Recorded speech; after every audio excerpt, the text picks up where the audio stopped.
E aí, galerinha? Tudo bom? Preparados para a aula?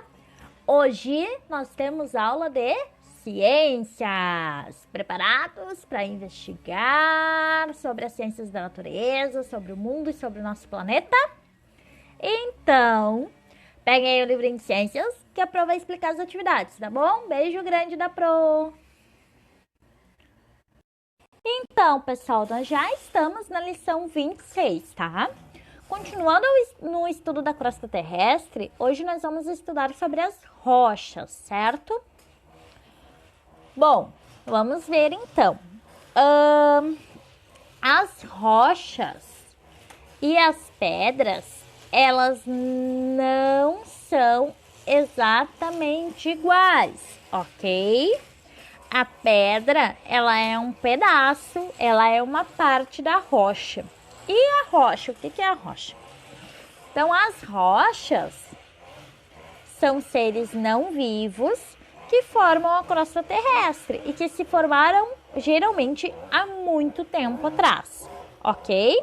Então, as rochas, elas são formadas através do solo, né? Da solidificação dos minérios. A gente viu também que pode acontecer através da solidificação do magma, né? Então, a rocha, ela é formada a partir da transformação dos materiais que já existem no planeta. A crosta terrestre, que é a superfície da Terra, a parte que a gente vive, né? Que a gente caminha, onde a gente vive, ela é formada por rochas, ok?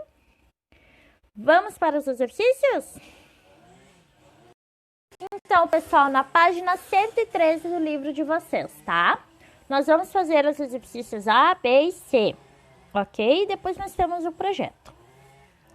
Pergunta A. Aprendendo os conceitos. Então, eu vou explicar com as minhas palavras o conceito de rocha, pedra, solo e sedimentos, tá? Então, rochas são seres não vivos que constituem a crosta terrestre. Pedra é um pedaço da rocha. O solo é a camada superficial da Terra, formada pela decomposição das rochas, ok? E os sedimentos são partes bem pequenininhas do solo que podem dar origem a novas rochas. B. Qual a diferença entre pedra e rocha? Bom, pedra é um pedaço da rocha. 2. Por que as rochas se formam? Devido à ação da natureza, né? Através das modificações do ambiente, de temperatura ao longo do tempo. 3. Descreva com suas palavras o ciclo das rochas.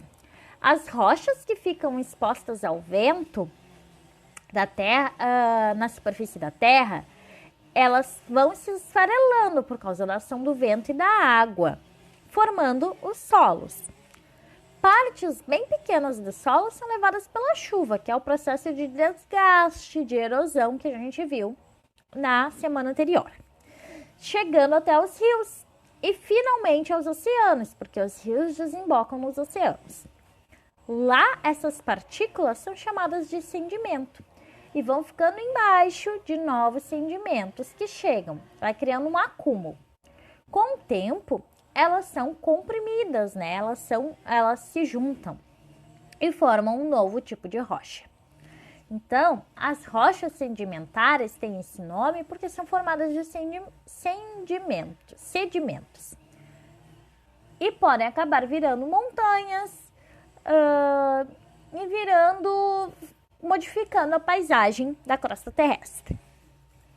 4. Que diferença há entre rochas magmáticas e rochas sedimentares? As rochas magmas são formadas pelo resfriamento do magma, né? Que sai no momento da erupção do vulcão. As rochas sedimentares são formadas pelo acúmulo de sedimentos. 5. Que informações podemos obter a partir do estudo das rochas? Bom, a gente pode saber quando elas foram formadas, qual era a condição do clima, do tempo no momento que elas foram formadas, né? Por quais transformações da natureza elas passaram. Então, o estudo das rochas permite a gente ter informações sobre o passado do planeta Terra. 6.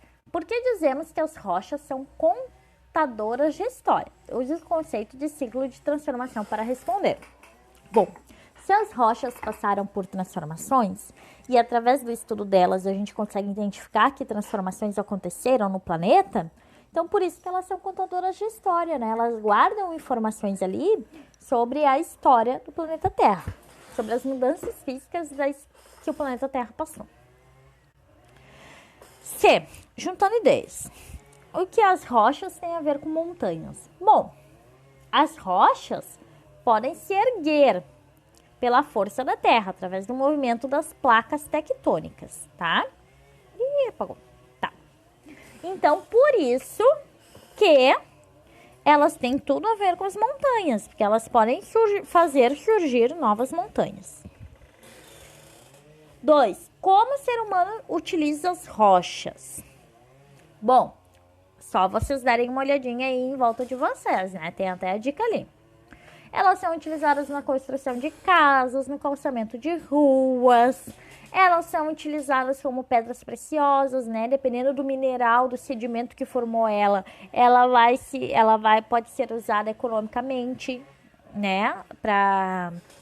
Através da formação de pedras para fazer colares, enfeites, objetos para casa, decorativos. 3. Podemos encontrar rochas nos continentes e nos oceanos? Sim, nos continentes. Os continentes, né? Em grande parte, a crosta terrestre, ela é formada por rochas. E no fundo dos oceanos também é possível encontrar rochas, porque lá também nós temos o acúmulo de sedimentos, certo? E aí nós temos a pesquisa, observando as pedras. Então, identifique algumas construções na sua cidade, no seu bairro, na sua rua ou aí na sua casa mesmo. E identifique que pedras são usadas nessas construções.